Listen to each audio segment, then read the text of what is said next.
Welcome to the class. आज हम देखने वाले हैं कंप्यूटर साइंस सब्जेक्ट और ये चैप्टर है formulas and functions.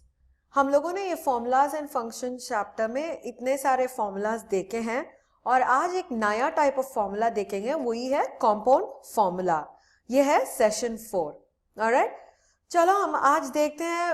We have already seen about formulas that create sum, है ना। हम लोगों ने डिफॉल्ट फॉर्मूलाज को देखे हैं जो सम को क्रिएट करेगा, बिल्ट इन ही रहेगा एक्सेल के अंदर, जो फॉर्मूलाज हम डायरेक्टली यूज कर सकते हैं। याद है आपको जो एवरेज हम लोगों ने देखा था और counting the number of cells that is used, all these are built in formulas. Okay, so ये जो फॉर्मूलाज बिल्ट इन रहते हैं उन्हें हम लोग सिर्फ क्लिक करके डायरेक्टली यूज कर सकते हैं। हम लोगों को सेपरेटली एक फॉर्मूला क्रिएट करने की कोई जरूरत नहीं है। मगर जो फॉर्मूला हम लोगों ने प्रीवियस सेशन में देखा था, जो बेसिक फॉर्मूला के बारे में हम लोगों ने देखा था, व्हाट वाज दैट, हम लोगों को उसे क्रिएट करना पड़ेगा, है ना। We actually started with an equal to और उसके बाद हम लोगों ने दो ऑपरेटर्स लिखे थे और उसके बाद कितने सारे नंबर्स लिखना है वो भी हम लोगों ने उसके साथ लिखे, एंटर की प्रेस किए थे। यस, याद है आपको। So this is how you create a basic formula. Okay, so जब बेसिक फॉर्मूला हमें पता चल गया है, कंपाउंड का मतलब क्या होगा, आप साइंस में पढ़े होंगे बेसिक एलिमेंट्स और कंपाउंड एलिमेंट्स। उसका मतलब है compound will form a combination of basic things. जब मोर देन 2-3 बेसिक को कंबाइन करते हैं, that time it becomes a compound formula. So आज देखने वाले हैं कैसे इस कंपाउंड फॉर्मूला को हम क्रिएट करने वाले हैं। ऑलराइट, सो चलो सेशन के अंदर देखते हैं। So for this we need Excel. So पहले हमें एक्सेल ओपन करना पड़ेगा। सो अभी एक्सेल का शीट खुल गया है and we also know every single Excel file will be called as a workbook. हर एक एक्सेल फाइल को क्या बुलाएंगे, we call it as a workbook. और जो एक एक शीट्स होते हैं इसके नीचे, we call them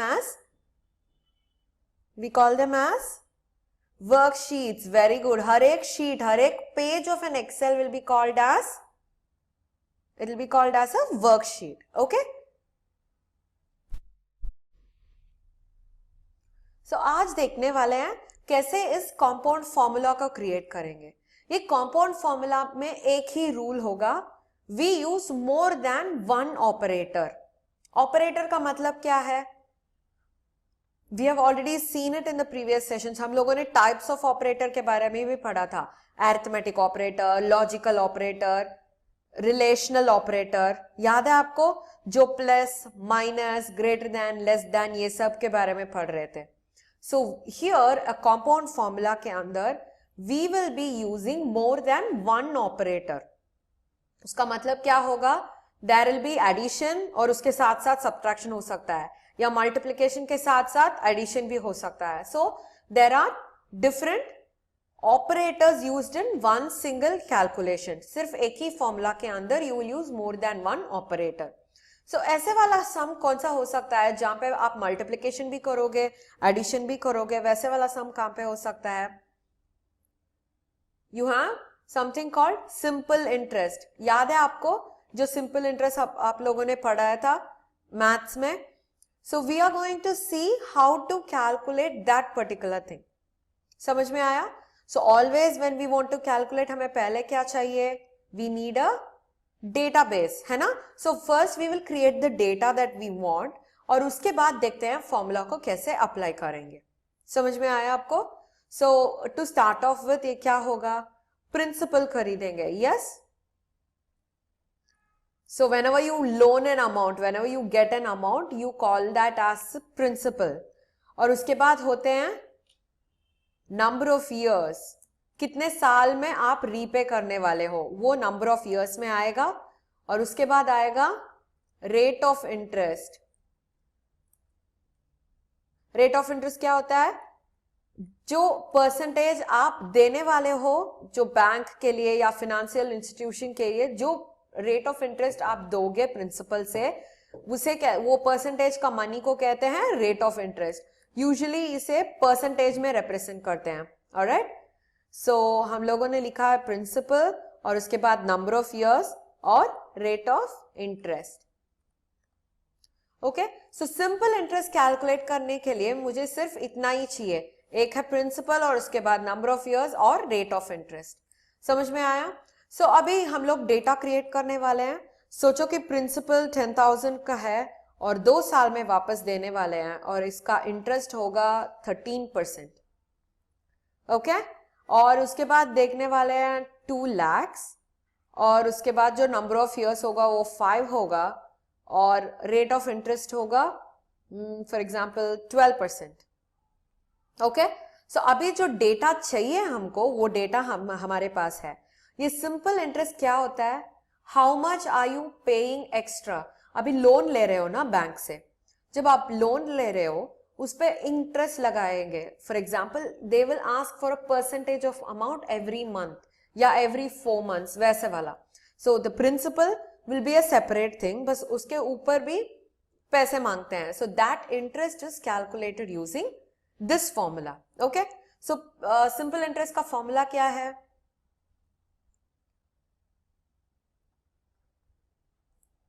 principal into number of years into rate of interest, the whole thing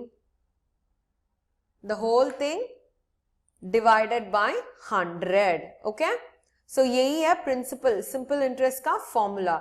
सो क्या क्या करना पड़ेगा? मुझे 2 ऑपरेटर्स यूज करना पड़ेगा. एक तो मल्टीप्लीकेशन है, so P into N into R, that is principal को मल्टीप्लाई करना है नंबर ऑफ इयर्स से और नंबर ऑफ इयर्स को रेट ऑफ इंटरेस्ट से मल्टीप्लाई करना है. सो जो आंसर मिल रहा है उसे हम 100 से डिवाइड करेंगे.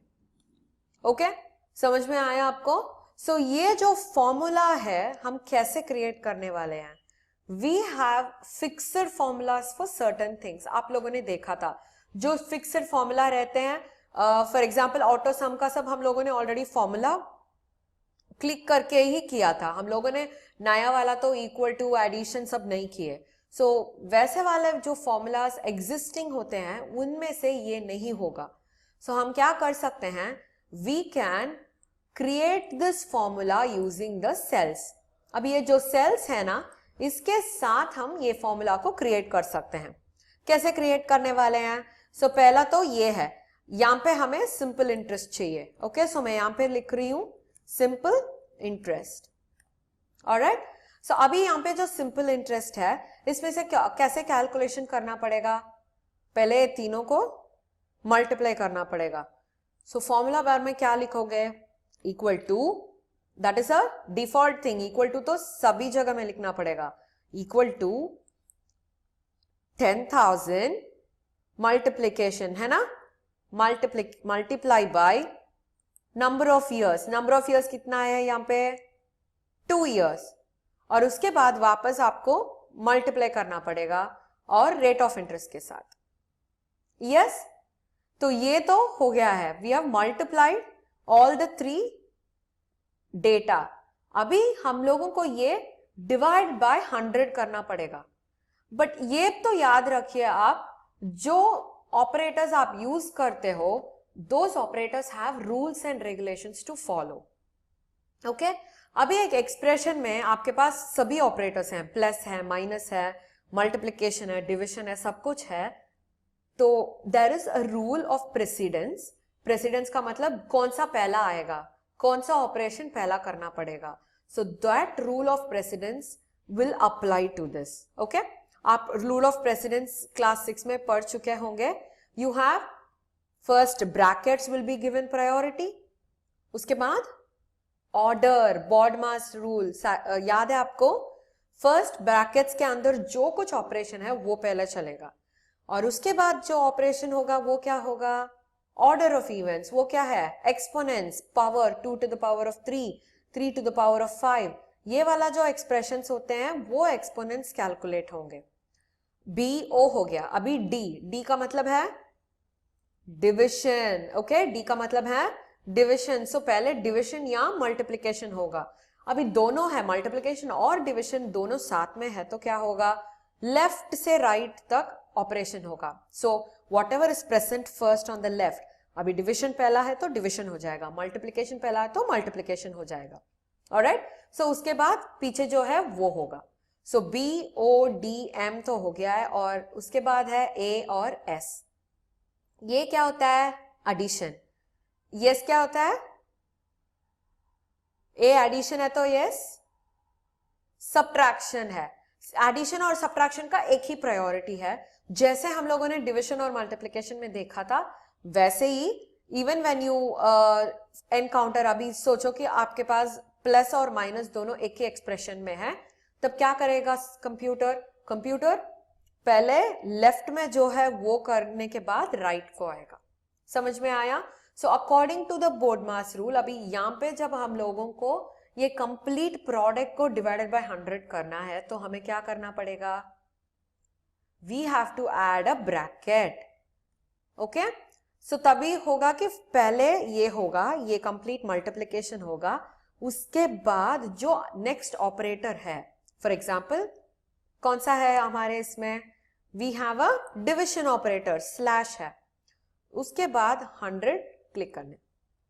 समझ में आया आपको? So how do you do this? First हमें जो कुछ चाहिए आंसर, उसको हम ब्रैकेट में डालने से क्या होगा? पहला वो एग्जीक्यूट हो जाएगा।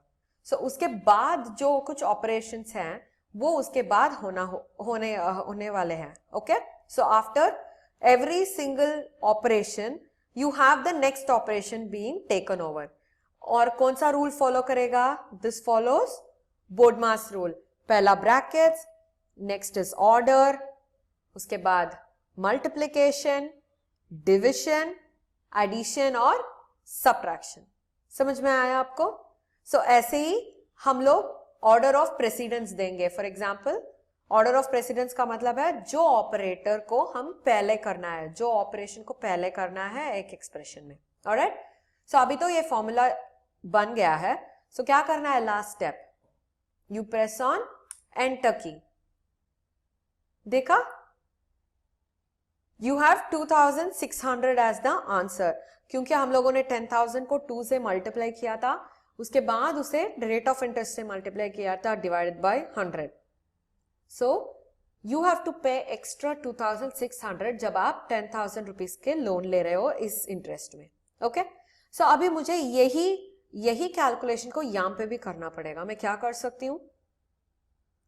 All I need to do is just drag them. याद है आपको प्रीवियस क्लास में जो हम लोगों ने एडिशन करके टोटल फाइंड आउट किया था, वो टोटल तो सिर्फ एक ही बॉय के लिए फाइंड आउट किया था। जो रेस्ट ऑफ द बॉयज उस लिस्ट में थे, उन लोगों के लिए क्या किया था हम लोगों ने? Just click and drag the small square box, है ना? क्योंकि वो इजी हो जाता है, wherein it also takes up the column and row values।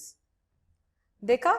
सो यहां पे जो है इसका मल्टीप्लिकेशन है A2 B2 C2, क्योंकि इसका रिकॉर्ड है A2 यहां पे, B2 यहां पे, C2 यहां पे। अभी देखो, this has become A3 B3 and C3। ये एक्सेल का बहुत ही प्रोमिनेंट फीचर है।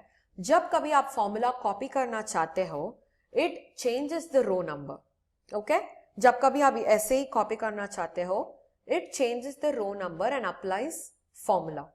जब आप ऐसे वाला रिकॉर्ड्स के तरफ से, रोज के तरफ से आप कैलकुलेशन कर रहे हो, तो क्या होगा? You will have the column number being changed, not the row. Column कैसे चेंज होगा? सोचो कि आप ए है, मैं ये दोनों को ऐड कर रही हूं। ओके, अभी ये दोनों को ऐड कर रही हूं तो क्या होगा? यहाँ पे AC2 प्लस D2 आएगा। ओके, अभी सोचो यहां से ही मुझे ऐड करना है तो क्या होगा? ये C2 एंड E2 का एडिशन यहां पे आएगा, और उसके बाद जो सोचो कि D और E को सब्ट्रैक्ट एडिशन कर रहे हैं, सो D2 प्लस E2 कहां पे आएगा? F2 में आएगा।